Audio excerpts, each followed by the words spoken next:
Dengue, chikungunya e zika. O perigo triplicou e a sua responsabilidade também. Os criadouros do mosquito podem estar na sua casa e isso é muito perigoso. Por isso é bom tomar alguns cuidados. Não deixar água acumulada em pneus, manter caixas d'água bem fechadas, evitar o acúmulo de água em garrafas e brinquedos e eliminar os pratinhos de plantas. Todo cuidado é pouco. É bom ficar atento aos sintomas. Se você tiver com febre alta, manchas vermelhas pelo corpo, dor de cabeça ou atrás dos olhos, dores nas articulações, não se automedique. Pode ser perigoso. Procure imediatamente a unidade mais próxima da sua casa. Faça sua parte. Juntos, nós podemos combater o mosquito.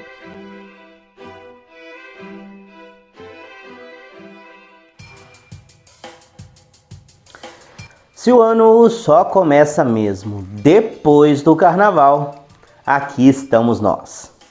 Sejam muito bem-vindos a mais uma edição do Hora de Notícias, o nosso semanal de informações. Confira agora quais são os destaques desta semana no Brasil e no mundo. Explosão de casos de dengue pelo país preocupa.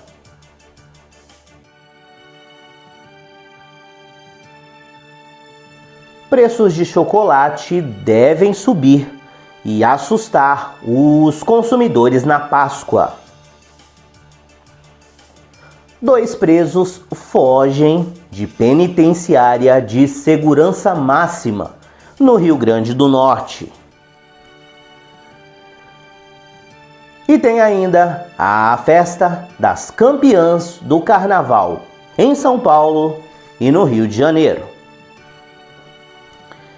Hoje é domingo, dia 18 de fevereiro de 2024. Eu sou Maurício Augusto. Fique comigo, porque agora é hora de notícias.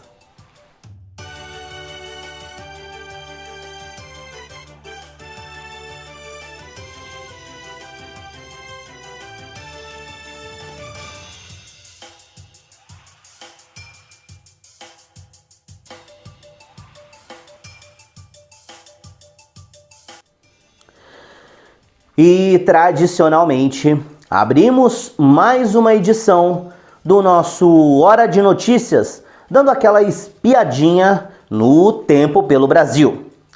O fim de semana deve ser chuvoso em grande parte das cidades brasileiras.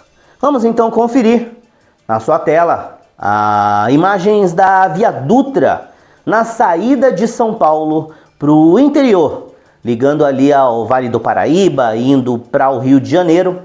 Estas são imagens no momento. Para esse domingo, em São Paulo, a previsão de temperatura mínima é de 20 graus, podendo chegar a 27 durante o dia. A expectativa é de forte chuva durante o dia e à noite o céu estará parcialmente nublado. E de São Paulo, nós vamos agora para o Rio de Janeiro. Na sua tela, você já vê imagens ao vivo da praia de Copacabana. Dia quente na capital fluminense, com previsão mínima de 24 graus e a máxima podendo chegar aos 30. Durante o dia, a expectativa é de um céu parcialmente ensolarado. Já à noite, a previsão é de céu nublado. E agora você vê imagens de Vitória, a capital do Espírito Santo. As temperaturas neste domingo variam entre 23 de mínima e 30 graus de máxima na cidade, com o céu parcialmente ensolarado durante todo o dia. E para fechar, vamos até Manaus, capital do Amazonas. Na sua tela, você vê imagens ao vivo do Teatro Amazonas. A temperatura mínima para Manaus neste domingo é de 25 graus e a máxima pode chegar aos 31. Esse domingo deve ser ensolarado para os amazonenses. E nós abrimos esta edição de hoje com um assunto muito sério. Nós vamos falar da explosão de casos de dengue no Brasil em 2024. O Brasil chegou à marca de 532.921 casos prováveis de dengue. E também já foram confirmadas 90 mortes pela doença desde janeiro. Isso segundo dados do Ministério da Saúde, divulgados nesta quinta-feira, dia 15 de fevereiro. Outras 348 mortes estão sendo ainda investigadas. Ainda de acordo com a pasta, neste mesmo período de 2023, o país tinha um total de 128.842 casos de dengue. O número atual é 313% maior do que o do ano passado. Proporcionalmente, o Distrito Federal é o local mais afetado pela doença, com 2.362 casos por 100 mil habitantes. Ainda segundo o Ministério da Saúde, na sequência estão Minas Gerais, com 881 casos, Acre, com 584 casos, Paraná, com 502 casos, Goiás, com 461 casos, e o Espírito Santo, com 418 casos para cada 100 mil habitantes.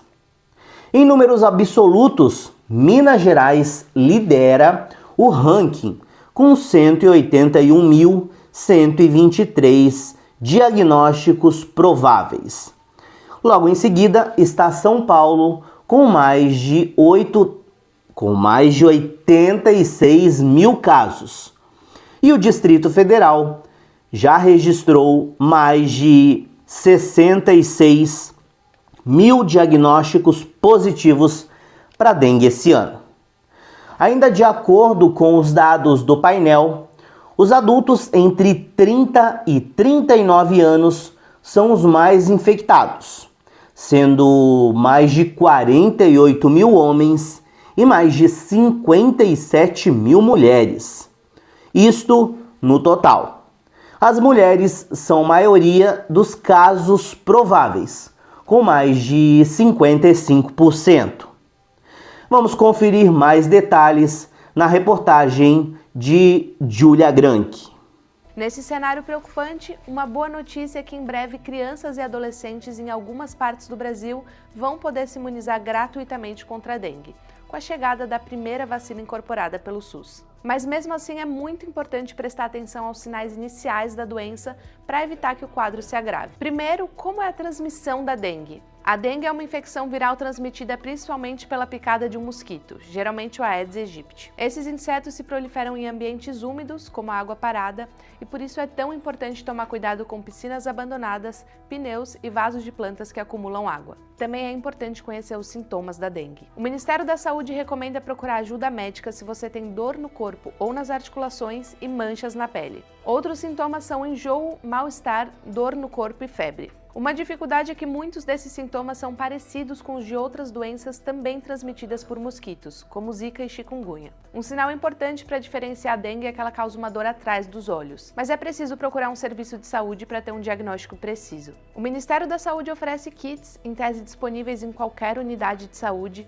para um teste rápido que possibilita a detecção de dengue já na sua fase inicial, de 1 a 3 dias após o início dos sintomas. É urgente procurar o pronto-socorro no caso de dor abdominal intensa e contínua, vômitos persistentes e sangramento na boca, nariz, urina e fezes. Esses são sinais de que a dengue pode estar na fase hemorrágica e, nesses casos, o paciente precisa ser hospitalizado imediatamente, porque existe o risco de hemorragias graves, choque e falência de órgãos, o que pode ser fatal. A dengue hemorrágica acontece quando a infecção começa a destruir plaquetas responsáveis pela coagulação. Esse quadro mais grave pode acontecer tanto na primeira vez que alguém tem dengue, quanto no caso de uma reinfecção. Reforçando então, tem sangramento, é preciso buscar com urgência o atendimento no hospital. Agora sim, qual o tratamento para dengue? Como eu mencionei, casos leves podem ser tratados em casa, mas sempre com orientação médica. Não há um medicamento específico, mas recomenda-se muita hidratação com água e soros orais, que repõem sais minerais do organismo e podem ser encontrados em farmácias. Manter-se hidratado ajuda a compensar a perda de líquidos causada pela febre e pelos vômitos e contribui para prevenir complicações mais graves. Para aliviar os sintomas como dores e febres, você pode tomar antitérmicos como dipirona e paracetamol. Mas é importante lembrar que o uso de medicamentos deve ser feito sempre com orientação de um profissional da saúde. E muita atenção! Anti-inflamatórios como diclofenaco e ibuprofeno não devem ser tomados porque aumentam o risco de sangramento por provocarem irritação no estômago. O Brasil é o primeiro país a oferecer a vacina na rede pública, mas para este ano o Ministério da Saúde espera ter em mão só 6.300.000 doses do imunizante. Por enquanto, só serão vacinadas crianças de 10 a 14 anos em 521 cidades do país. Esse público-alvo foi escolhido pelo Ministério porque é uma faixa demográfica com alta incidência de hospitalizações pela dengue. Os idosos são outro grupo vulnerável, mas a vacina não foi autorizada para pessoas com mais de 60 anos porque ainda não há estudos que comprovem a eficácia e a segurança do imunizante para essa faixa etária. As cidades escolhidas pelo Ministério da Saúde englobam centros urbanos grandes com alta taxa de transmissão da dengue em 16 estados e no Distrito Federal. A vacina não é indicada para gestantes, lactantes e pessoas com sistema imunológico comprometido. Bom, enquanto as doses não chegam para toda a população e considerando que não são todos os grupos que podem se vacinar, continua sendo essencial tomar alguns cuidados básicos. É importante eliminar os lugares onde mosquitos se reproduzem. Cubra recipientes que possam acumular água com telas ou tampas e, para proteção individual, repelentes também ajudam. O Ministério da Saúde trata o surto atual de dengue como uma emergência em saúde pública e enfatiza que a doença pode matar quando não for tratada.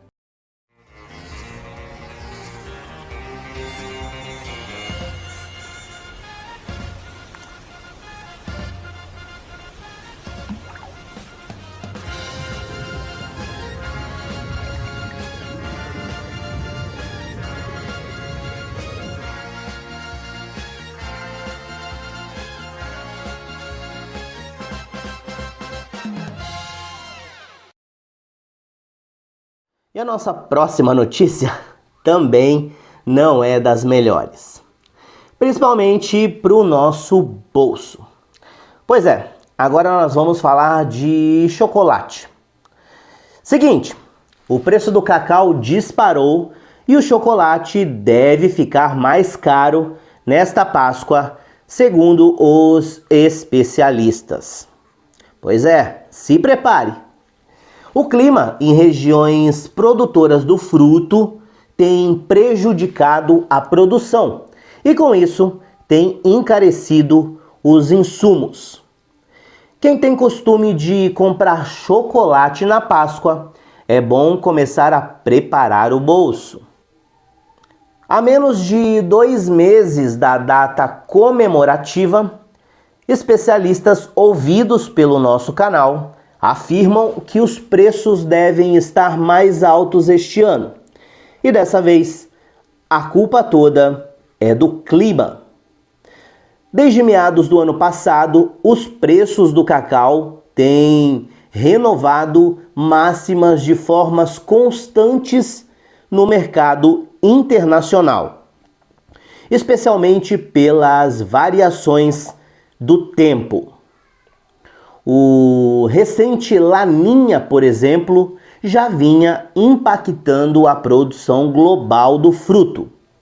E no último semestre, o El Niño aumentou as temperaturas e diminuiu a chuva em algumas regiões. Isso também prejudicou a produção. Isso reduziu ainda mais a produtividade dos cacaueiros nos 2 principais países produtores do mundo, Costa do Marfim e Gana. Outro motivo para a disparada é a chegada de ventos do deserto do Saara, os chamados de Harmattan, ao oeste da África. Inclusive, esse fenômeno pode ter sido um dos responsáveis pela morte de grande parte da florada de cacau em toda a região. E essa alta de preços deve ser repassada ao consumidor final nos próximos meses. Isso iremos ver nas prateleiras. Segundo Fernando Vick, CEO do grupo CRM, dono da Copenhague e da Brasil Cacau, ele confirmou que os chocolates na Páscoa devem estar mais caros este ano. Os preços estarão mais salgados do que o planejado em toda a indústria, justamente por conta da alta do mercado do cacau. Ainda segundo ele, apesar da alta dos preços, a Copenhague espera uma Páscoa recorde para este ano, especialmente pelo aumento significativo do número de lojas. Entre os maiores produtores de cacau no mundo estão os seguintes países: Costa do Marfim, Gana, em seguida Indonésia, seguido também por Nigéria, Camarões e a seguir Brasil e Equador. No Brasil, os maiores produtores de cacau são a Bahia e o Pará. Ó, o negócio é o seguinte, fecha aqui comigo. Eu vou te dar uma dica. Faz igual eu. Se você gosta de chocolate e tal, eu não me encanto por ovo de Páscoa. O brinquedo, o ovo, o formato, aquilo ali é chocolate, tá ok? Todo mundo sabe, né? Mas faz igual eu. Espera passar a Páscoa, dias depois, você vai no supermercado e com certeza tem aquelas promoções lá, você vai encontrar 2 ovos pelo preço de um, compre um e ganhe outro, enfim. Então vale a pena aproveitar a Páscoa, o chocolate, depois da Páscoa. Isso é como panetone. Hoje em dia tem o ano todo nas prateleiras, mas antigamente era só no Natal. Passou aquela data, aquele período sazonal, você vai aproveitar com preço mais barato depois. É claro, o problema é aguentar passar o Natal, passar a Páscoa.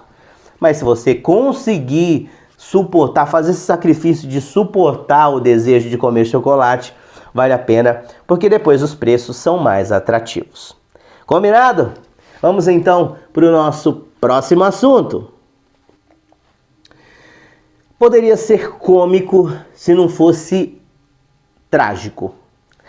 Vamos agora falar do caso dos presos que fugiram de uma penitenciária de segurança máxima em Mossoró. É claro, era uma penitenciária de segurança máxima até eles fugirem. A partir desse momento, já não é mais uma penitenciária de segurança máxima, ok?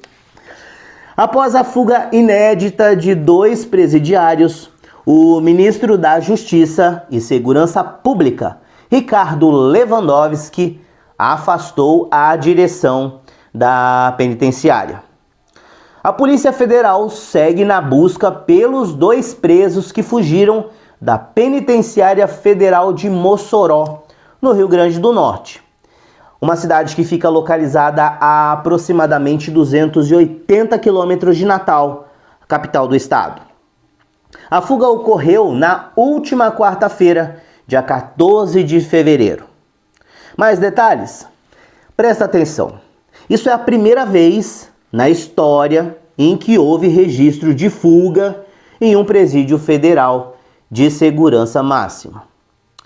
A Polícia Federal foi acionada para atuar na busca pelos fugitivos e também para apurar as circunstâncias desta fuga. Ainda, a Polícia Rodoviária Federal informou que irá utilizar um helicóptero e também drones para ajudar na caçada aos gatunos, aos fugitivos. A Interpol também já foi acionada e mais de 300 agentes federais trabalham na busca. Quem são eles? Bota o rostinho lindo aí dos meliantes. Segundo o Ministério da Justiça e Segurança Pública, os presos foram identificados como Rogério da Silva Mendonça, vulgo Querubim, Chapa ou Cabeça de Martelo. Olha só, você pode escolher como você quer chamar ele: Querubim, Chapa ou Cabeça de Martelo. O outro meliante, o outro fugitivo, é Deibson Cabral Nascimento, conhecido como Tatu. Pronto. Está resolvido o caso. Descobrimos quem fez o buraco e como conseguiram fugir.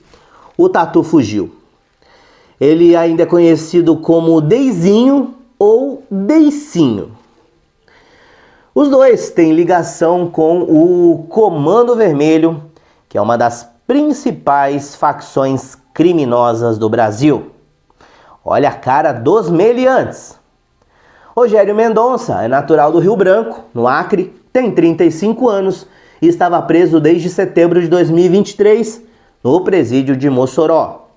Deibson Nascimento tem 33 anos, também é do Acre e estava no presídio de Segurança Máxima de Mossoró desde o ano passado. Esses dois são fora da curva, né? Os dois fugitivos acumulam penas de 155 anos, segundo o Instituto de Administração Penitenciária e a Polícia Penal do Acre. 155 anos os dois juntos. Como foi essa fuga cinematográfica? Os fugitivos escalaram uma das luminárias, tiveram acesso ao teto e cortaram a cerca e pularam, segundo as apurações preliminares, segundo a Polícia Federal. Eles devem ser meio parentes do Homem-Aranha, que eles escalaram a luminária, subiram no teto, fizeram o buraco e eu achando que era o Tatu que tinha... Não foi. Subiram pelo teto, fizeram e fugiram. A penitenciária de Brasília, ou seja, ao contrário da penitenciária de Brasília, o presídio de Mossoró não tem uma muralha para contenção. Não tem. É um presídio de segurança máxima sem uma muralha de contenção, tá? Os investigadores trabalham com a possibilidade de falha humana ou de coparticipação. Isso porque ainda não há respostas sobre como eles atravessaram pelo menos 3 portas: a cela, o corredor e o pátio, e como burlaram o circuito fechado de câmeras de TV. Essa história tá muito mal contada. O Ministério da Justiça suspeita de que uma obra no pátio do Presídio Federal tenha diminuído a segurança da unidade, acarretando a primeira fuga do sistema penitenciário federal. Ou seja, se você não pode fazer obra no presídio. Se você está fazendo obra, o preso vai fugir. É assim? Ou está prestando atenção na obra e não está prestando atenção no preso? Não consegui entender essa explicação da Polícia Federal. Segundo integrantes do Ministério, por conta da obra, o detector de metais estava desativado e os agentes penitenciários não estavam passando pelo procedimento. Ou seja, então eles poderiam entrar com material que normalmente é proibido. Ah, tá. Entendi. Muito bem explicado. Bom, Vamos aguardar. A caçada por eles continua. A polícia já encontrou pegadas, já encontrou roupas na mata e eles já invadiram casas, fizeram reféns. Enfim, a Polícia Federal está em busca dos 2 fugitivos da penitenciária de segurança máxima de Mossoró, no Rio Grande do Norte. Próximo assunto, vamos então, ou melhor, agora não, vamos para um rápido intervalo e já que voltamos com mais informações para você. Fique comigo, aqui é o seu lugar.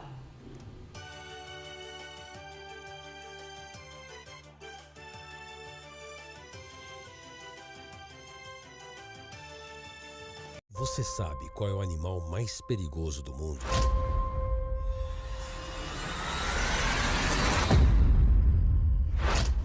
É o mosquito. Ele pode transmitir a dengue, zika, chikungunya. Para acabar com o perigo, elimine a água parada de pneus, garrafas, lixeiras e pratos de vasos. Não crie seu maior inimigo no quintal.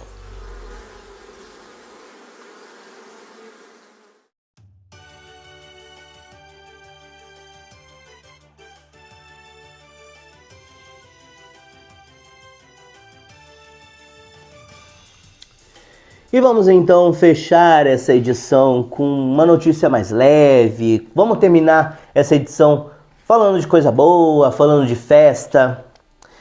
Vamos falar de Carnaval 2024. A Mocidade Alegre foi a grande campeã do Carnaval de São Paulo em 2024. A escola do bairro do Limão, na Zona Norte, levou para a avenida o enredo Brasileia Desvairada, a busca de Mário de Andrade por um país, mostrando a viagem do escritor modernista pelos rincões do Brasil, no início do século XX. A agremiação conquistou o seu 12º título e se tornou isoladamente a segunda escola com mais vitórias ao longo da história do Carnaval paulista, atrás apenas da Vai Vai, que tem atualmente 15 troféus. Já no Rio de Janeiro, deu Unidos da Viradouro no grupo especial.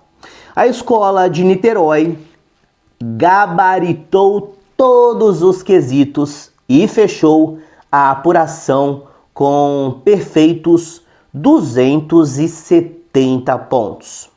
O enredo A Roboboi Dembé explorou a história de guerreiras africanas e da serpente considerada mítica, com poderes de regeneração, vida, transformação e recomeço. A escola também detalhou crenças dos povos africanos e a força das mulheres da Costa da Mina, uma poderosa irmandade de guerreiras. E assim, com festa, parabéns às campeãs, tanto do Carnaval de São Paulo quanto do Carnaval do Rio de Janeiro. Com essa festa, vamos encerrando mais uma edição do nosso Semanal de Notícias. Quero muito te agradecer pela audiência e pela companhia. Te convidar ainda a nos seguir nas nossas redes sociais. Deixe o seu comentário logo abaixo do vídeo, curta, compartilhe e, é claro, não se esqueça de se inscrever, se ainda não for inscrito, e ativar as notificações. Todo vídeo novo que sair no canal, você será avisado. Temos então um encontro marcado aqui no próximo domingo e eu estarei esperando você. Um forte abraço, uma ótima semana, saúde, paz e até mais.